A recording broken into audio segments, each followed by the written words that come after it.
નમસ્કાર, ગુજરાત ફર્સ્ટ સાથે હું છું ધ્રુવિશા આપની સાથે. Cancer is equals to death એટલે કેન્સર. 21st સેન્ચુરીમાં હેલ્થ સેક્ટરમાં આપણે AI સુધી પહોંચી ગયા છીએ, પરંતુ કેન્સર શબ્દ આવે તો હજુ પણ એ ડરે ડબલ થઈ જાય છે. WHOના ડેટા અનુસાર જો આપણે વાત કરીએ તો ભારતમાં દર વર્ષે 9 લાખ મૃત્યુ થાય છે, અને એ પણ કેન્સરના કારણે. અને દરેક 6 માંથી એક વ્યક્તિનું મૃત્યુ એ પણ કેન્સરના કારણે થઈ રહ્યું છે, એટલે લોકો ડરે છે. આજે આપણે કેન્સર વિશે જ ચર્ચા કરીશું. જોકે તંબાકુ અને વ્યસનના કારણે પણ કેન્સરના કેસીસે વધી રહ્યા છે. હેડ અને નેક કેન્સર વધી રહ્યા છે. જો કે આ કેન્સર થાય તો કરવું શું, તેના લક્ષણો શું છે, ટ્રીટમેન્ટ કરાવી હોય તો કેવી રીતે કરાવી, આ સાથે રેડિયેશન થેરાપી વિશે પણ ચર્ચા કરીશું. તો અમદાવાદ સહિત ગુજરાતમાં બેસ્ટ કેન્સર ટ્રીટમેન્ટ મળે છે HCG આસ્થા કેન્સર હોસ્પિટલમાં, અને એ જ હોસ્પિટલના સિનિયર ડોક્ટરની ટીમ આપણી સાથે ચર્ચા કરવા માટે જોડાઈ ગઈ છે. તો આપણી સાથે ડોક્ટર આદિત્ય જોશીપુરા, ડોક્ટર પરીન પટેલ અને ડોક્ટર કિંજલ જારી જોડાયા છે. સ્વાગત છે ડોક્ટર્સ ગુજરાત ફર્સ્ટમાં આપનું. સૌથી પહેલા તો ડોક્ટર આદિત્ય, હેડ અને નેક કેન્સરના કેસીસ વધી રહ્યા છે, તો કેવી રીતે આ કેન્સર થાય છે અને શરીરના કયા ભાગોને તે જનરલી અસર કરતું હોય છે એ જણાવશો. સૌથી પહેલાં ગુજરાત ફર્સ્ટ ન્યૂઝના પ્રેક્ષકોને મારા પ્રણામ છે. હું doctor Aditya Joshipura, head and neck cancer surgeon HCG Aastha cancer સેન્ટરમાં છું. આ બહુ સારો સવાલ છે, કારણ કે આના 2 જવાબ છે. આપણે ટેક્સ્ટબુક પ્રમાણે જોઈએ તો આંખની નીચેથી લઈને ગરદનની ઉપર સુધીના થતા કોઈ પણ કેન્સરને ટેકનિકલી આપણે હેડ એન્ડ નેક કેન્સર કહીએ છીએ.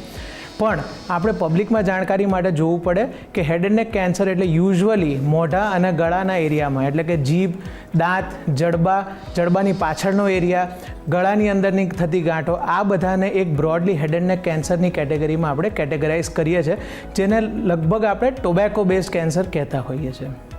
એક્ઝેક્ટલી, એટલે આપણે પ્રોપર સમજાવ્યું. હવે ડૉક્ટર પરીન, આપને એ પૂછવું છે કે હેડ અને નેક કેન્સરના સૌથી સામાન્ય કારણો કે જોખમકારક તત્વો છે શું તે હંમેશા તંબાકુના કારણે જ થાય છે કે પછી કોઈ અન્ય કોઝિસ પણ જવાબદાર હોય છે? નમસ્તે મિત્રો. હેડ એન્ડ નેક કેન્સર મુખ્યત્વે, જેમ આદિત્યભાઈ કીધું કે મોઢા અને ગળાના કેન્સર કહેવામાં આવે છે. 95 to 97% જે કારણ હોય છે એ વ્યસનના કારણે થતું હોય છે, જેવી રીતે તંબાકુ, સોપારી, પાન મસાલા, બીડી, સિગરેટ, દારૂ વગેરે વગેરે. બરાબર છે. ખાલી 5% કે એનાથી ઓછું પર્સન્ટેજ છે ને જે નોન ટોબેકો રિલેટેડ કેન્સર કહેવામાં આવે છે, જે દાંત વાગવાથી કે કન્ટિન્યુઅસ દાંતના ઇરિટેશનના કારણે, કે ઇલ ફિટિંગ ડેન્ચર્સ હોય કે જે બરાબર ફિટ ના થતા હોય, જે કન્ટિન્યુઅસ વાગ કરે, અથવા પછી પુઅર ઓરલ ડેન્ટલ હાઇજીન એટલે મોઢું એકદમ ખરાબ હોય એના કારણે બી થતું હોય છે. પણ મુખ્ય કારણ વ્યસન જ હોય છે, તંબાકુ અને એના રિલેટેડ બધા પદાર્થો જ. એક્ઝેક્ટલી, અને અત્યારે લોકોમાં વ્યસનનું પ્રમાણ પણ વધી રહ્યું છે, અને સામે એટલા જ કેન્સરના કેસીસ વધી રહ્યા છે, એટલે જ લોકોને જાગૃત કરવા જરૂરી છે. આપણી સાથે ડૉક્ટર કિંજલ જોડાયેલા છે. ડૉક્ટર કિંજલ, અર્લી ડિટેક્શન જ્યારે પણ કેન્સર થાય છે ત્યારે શા માટે જરૂરી હોય છે?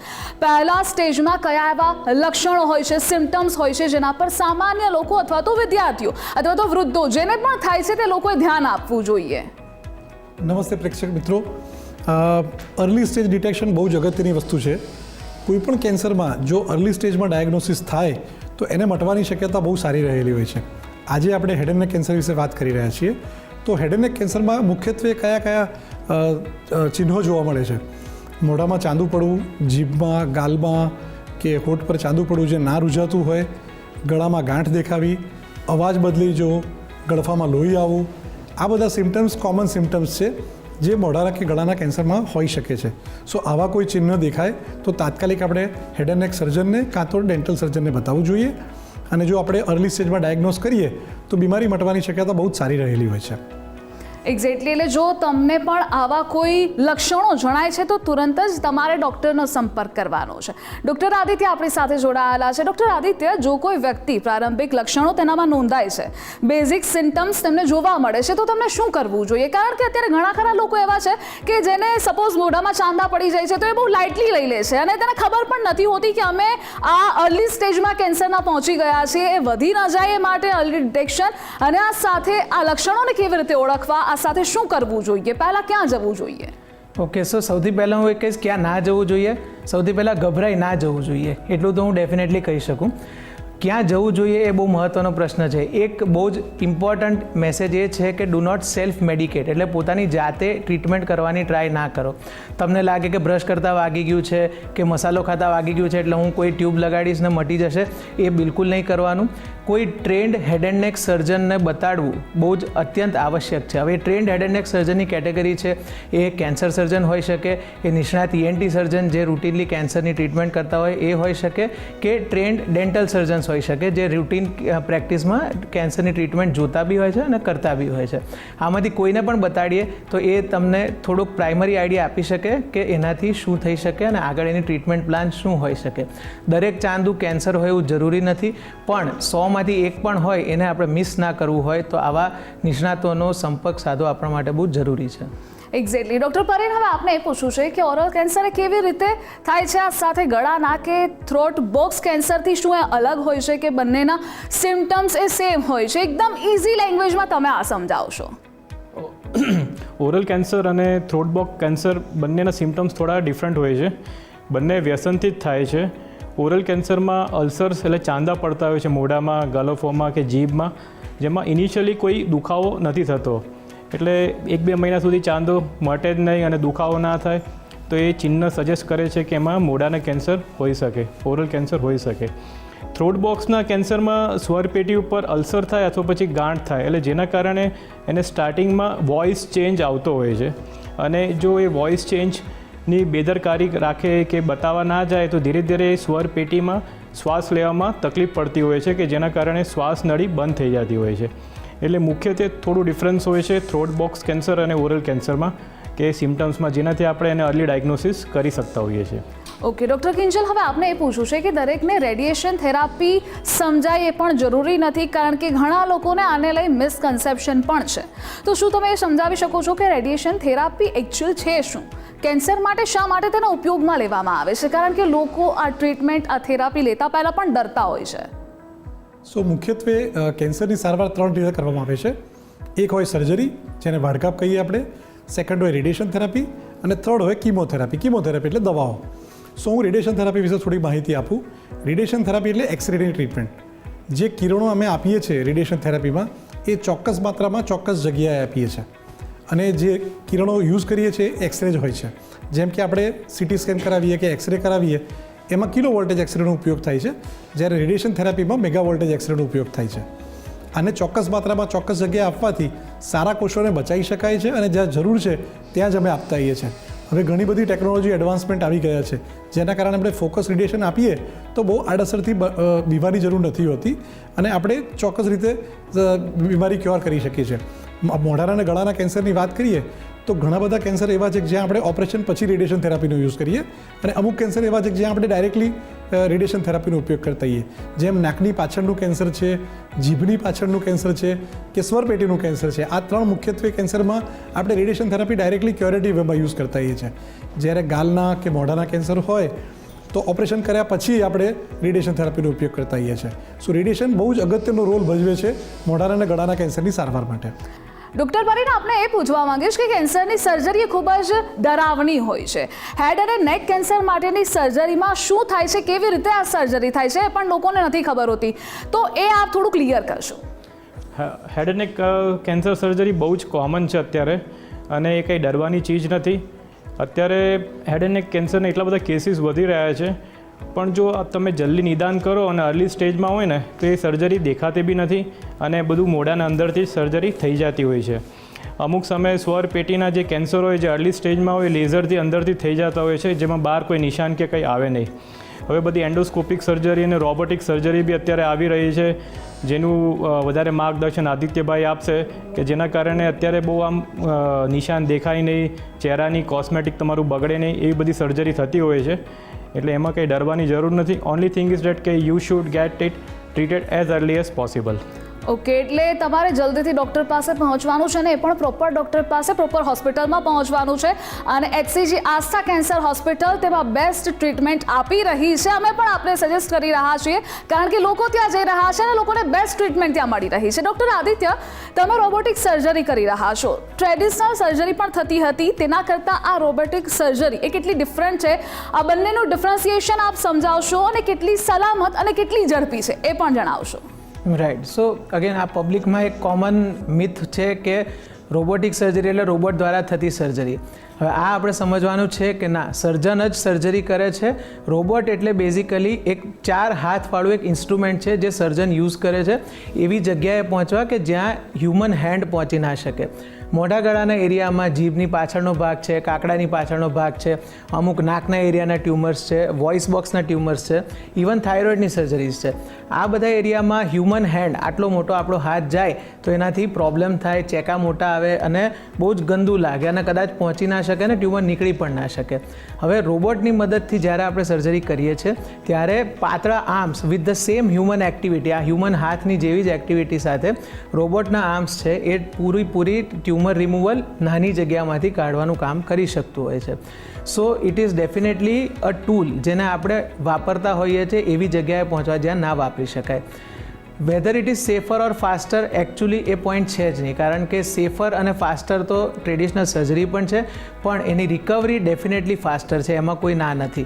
કે એમાં ઓપરેશનમાં મોટા ચેકા ના આવવાને કારણે જે રિકવરી થાય છે પેશન્ટની, પેશન્ટ ચાલતા ચાલતા બહુ જલ્દી ઘરે જઈ શકે છે, એમને ટિશ્યુ ડેમેજ ના થવાને કારણે જે પ્રોબ્લેમ્સ થવાના હોય ખાવા પીવા બોલવા ચાલવાને ઘણા ઓછા થાય છે અને બીજા મોડાલિટીઝ ઓફ ટ્રીટમેન્ટથી બચી જતા હોય છે પેશન્ટ. સો રોબોટિક સર્જરી બહુ જ એક આધુનિક હથિયાર છે સર્જન્સના હાથમાં જે આજના જમાનામાં બહુ સારી રીતે યુટિલાઇઝ થઈ શકે એમ. અને એક્ઝેક્ટલી તમે રોબોટિક સર્જરીની જે મિથ હતી એ પણ ક્લિયર કરીએ, ખૂબ જ સારી વાત છે. ડૉક્ટર કિંજલ, રેડિયેશન થેરાપી આપ કરતા આવ્યા છો, ઘણી ખરી સાઇડ ઇફેક્ટ્સ પણ તેનાથી થતી હોય છે જેના કારણે લોકોમાં ડરે વધી જતો હોય છે.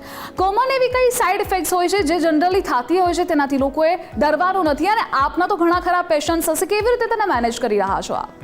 સો રેડિયેશનની સાઇડ ઇફેક્ટ જે જગ્યા પર આપણે રેડિયેશન આપીએ એ જગ્યાએ જ થતી હોય છે. લોકોમાં ઘણી ગેરમાન્યતાઓ હોય છે. એટલે જ્યારે આપણે મોઢાના અને ગળાના કેન્સરની વાત કરીએ તો અમારી સાઇડ ઇફેક્ટ્સ બધી મોઢા ગળા પૂરતી જ હોય છે, એના શરીરમાં બીજું કોઈ તકલીફ પડતી નથી. સો મુખ્યત્વે કઈ સાઇડ ઇફેક્ટ થાય? સો મોઢામાં અને ગળામાં જ્યારે રેડિયેશનની ટ્રીટમેન્ટ કરતા હોઈએ, મોઢામાં શ્વાસ જતો રહ્યો, મોઢામાં ગરમી આવી, ખાવાનું ખાતી વખતે ડિફિકલ્ટી થવી, સ્કિન ડાર્કનેસ થવી, દાઢીના વાળ જવા, કફ થવો, અવાજ બેસી જવો, આવી ટેમ્પરરી સાઇડ ઇફેક્ટ થાય છે.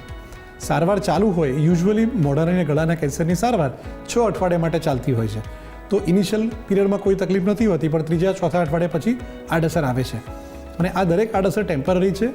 જ્યારે આડઅસર થાય ત્યારે એના માટે દવાઓ હોય જ છે. અમે દર્દીને 2-3 વસ્તુનું ખાસ ધ્યાન રાખવાનું કહીએ છીએ. એક, ગાર્ગલ્સ કરતા રહે, મોઢું ચોખ્ખું રાખે, કંઈ પણ ખાઈ પીવે પછી કોગળા કરી લેવા જોઈએ. બીજું, બને એટલું લિક્વિડ વધારે લેવું જોઈએ. અને ત્રીજું, કસરત કરવી જોઈએ. મોઢું ખોલવાની કસરત, ગળાની કસરત, ખભાની કસરત, આ બધું જો રેગ્યુલર કરે તો આડઅસરમાંથી બચી શકાય છે. અને આ આડઅસર ટેમ્પરરી છે, સારવાર પત્યાના મહિનાની અંદર બધું રિકવર થઈ જતું હોય છે. સો આડઅસરના નામે બહુ બીવાની જરૂર નથી. એકચ્યુઅલી આડઅસર થાય છે પરંતુ ડરવાની નથી જરૂર. તમારે પ્રોપર ડૉક્ટર જે ટ્રીટમેન્ટ તમને કહી રહ્યા છે ને જસ્ટ ફોલો કરવાનું છે.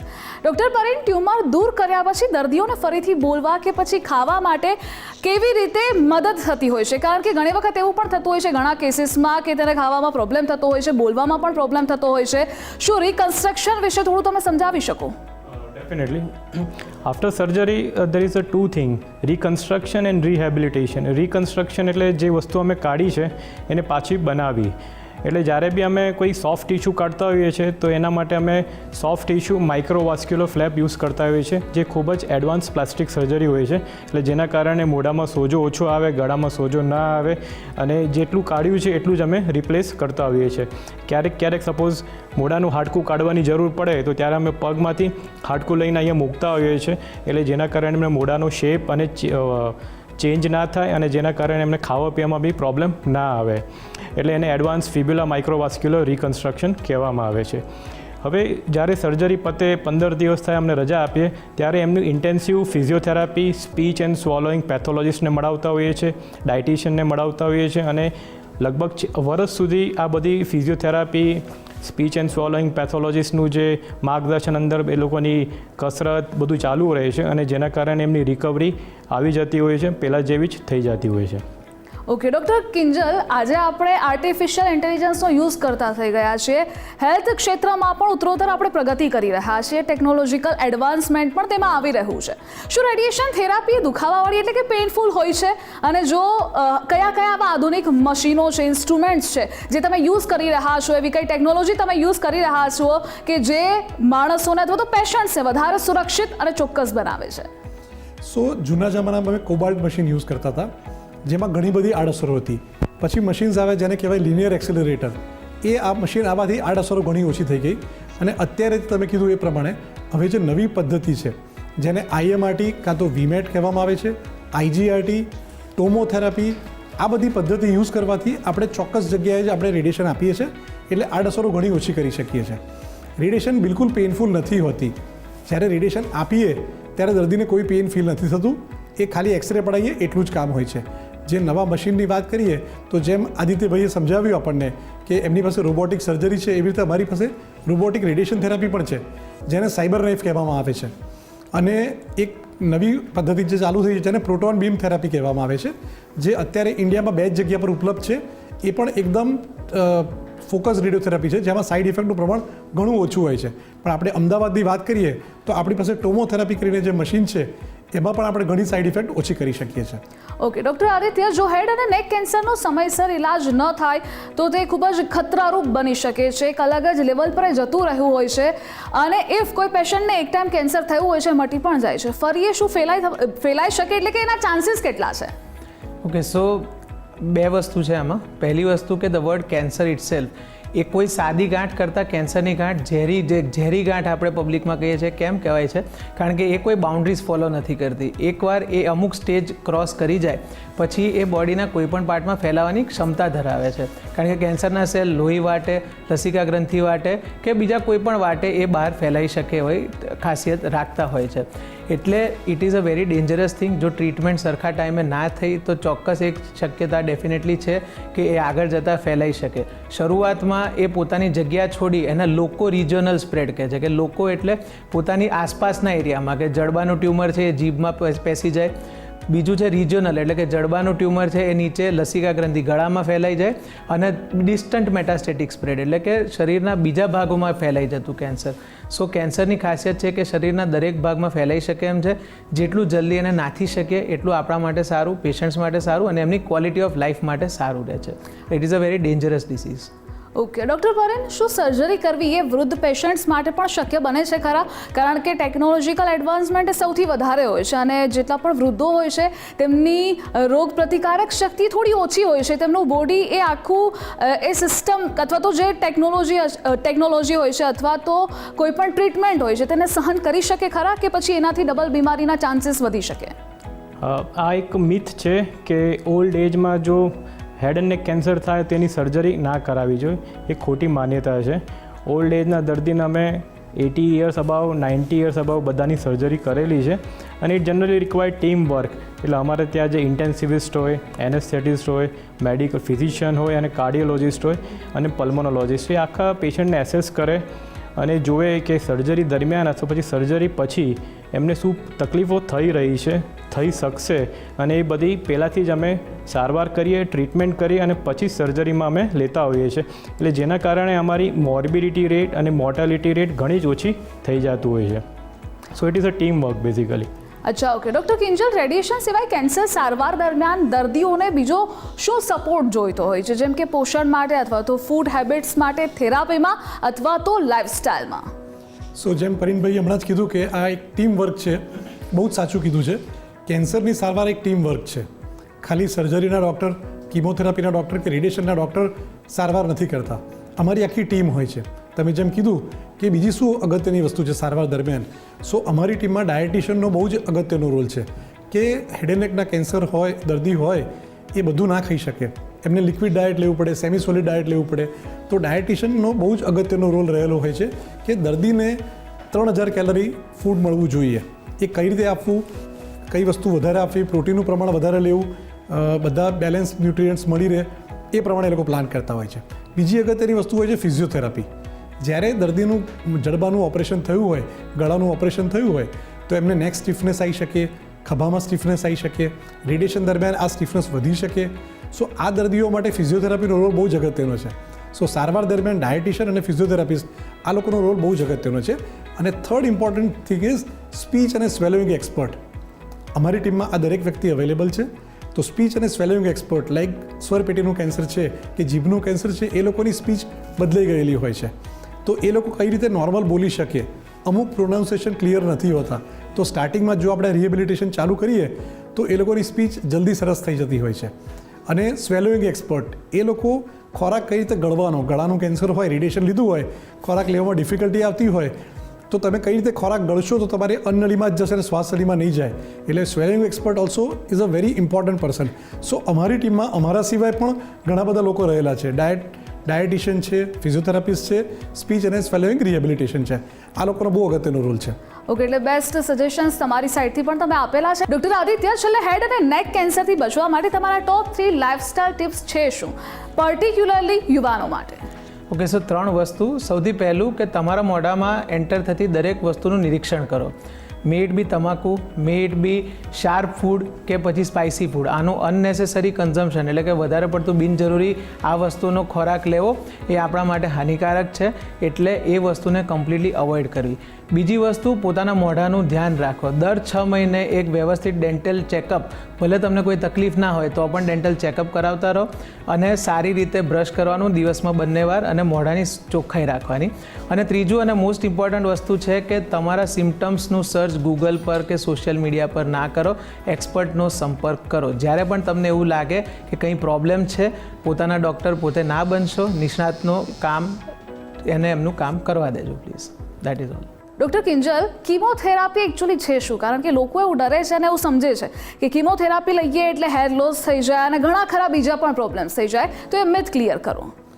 સો કીમોથેરાપી એટલે દવાઓ. જે બેક્ટેરિયાને મારે એને આપણે એન્ટીબાયોટિક કહીએ, જે વાયરસને મારે એને આપણે એન્ટીવાયરલ કહીએ.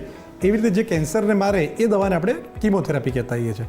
તમે જે કીધું એ પ્રમાણે લોકોને કીમોથેરાપીથી બહુ ડર હોય છે. દરેક કીમોથેરાપીમાં વાળ જાય એ જરૂરી નથી. એ ડિપેન્ડ કરે છે કઈ દવા છે. દરેક દવામાં વાળ ના જાય, અમુક કીમોમાં વાળ જાય, અમુક કીમોમાં ના જાય. કીમોથેરાપીમાં 3 જાતની કીમોથેરાપી હોય. એક સિમ્પલ કીમોથેરાપી હોય જે ઇન્જેક્ટેબલ કાં તો ઓરલ ફોર્મમાં હોઈ શકે. પછી ટાર્ગેટેડ કીમોથેરાપી હોય જે અમુક ટાઈપના કેન્સરના ટાર્ગેટ પર જ કામ કરે. લાઈક EGFR કરીને એક રિસેપ્ટર હોય, એની ઉપર ડાયરેક્ટલી ટાર્ગેટ કરતું હોય. અને ત્રીજું હોય ઇમ્યુનોથેરાપી. ઇમ્યુનોથેરાપી બોડીની ઇમ્યુન સિસ્ટમ થ્રુ વર્ક કરતું હોય, જે પણ આમ ટાર્ગેટેડ કીમોથેરાપી ટાઈપ્સ કહી શકાય, જેમાં આડઅસરો ઘણી ઓછી હોય છે. ઓકે, અને ડૉક્ટર કિંજલ, લાસ્ટમાં કેન્સરના કેસીસ વધી રહ્યા છે, લોકો ડરી રહ્યા છે. કેન્સર એટલે કેન્સર એવું નથી જ હોતું, કારણ કે આપના તો ઘણા પેશન્ટ્સ કે જે કેન્સરમાંથી બહાર પણ આવી ગયા છે. એટલે કેન્સર સામે અવેરનેસ માટે તમે શું કહેશો? કેન્સર અવેરનેસ માટે આપણે જાગૃત થવાની જરૂર છે. આમાં આપણી પાસે ચોઇસ છે. જો બીમારી કોઈ કારણ વગર થઈ છે તે આપણે બચાવી શકવાના નથી. પણ જે લાઇફસ્ટાઇલ ડિઝીઝ છે, ટોબેકો, કોઈ પણ ટાઈપનું ટોબેકો, એ ઓરલ ટોબેકો હોય, સ્મોકિંગ હોય, આલ્કોહોલ હોય, સ્પાઇસી ફૂડ હોય, બીટલનટ હોય, એટલે સોપારી હોય, આ બધી વસ્તુના કારણે જ્યારે કેન્સર થવાની શક્યતા રહેલી હોય છે, તો આ બધાથી દૂર રહેવું જોઈએ. આપણે એક્ટિવ રહેવું જોઈએ, રેગ્યુલર એક્સરસાઇઝ કરવી જોઈએ, રેગ્યુલર વોક પર જવું જોઈએ. આપણી જે લાઇફસ્ટાઇલ છે આપણે સુધારવાની જરૂર છે. ખોરાકમાં આપણે જંક ફૂડનો ઉપયોગ ઓછો કરવો જોઈએ. સો આ બધી વસ્તુ કરવાથી આ બધું આપણા હાથમાં છે. જો આપણે આટલું કરીશું તો કેન્સર થવાની શક્યતા ઘણી ઓછી થઈ જશે. ઓકે, અને doctor પરેન, HCG Aastha cancer hospital એ બેસ્ટ છે કેન્સરની ટ્રીટમેન્ટ માટે? કેટલું એડવાન્સમેન્ટ ટેકનોલોજીમાં ત્યાં યુઝ થઈ રહ્યું છે? કેવી રીતે આ હોસ્પિટલ યુનિક છે તે જણાવશો.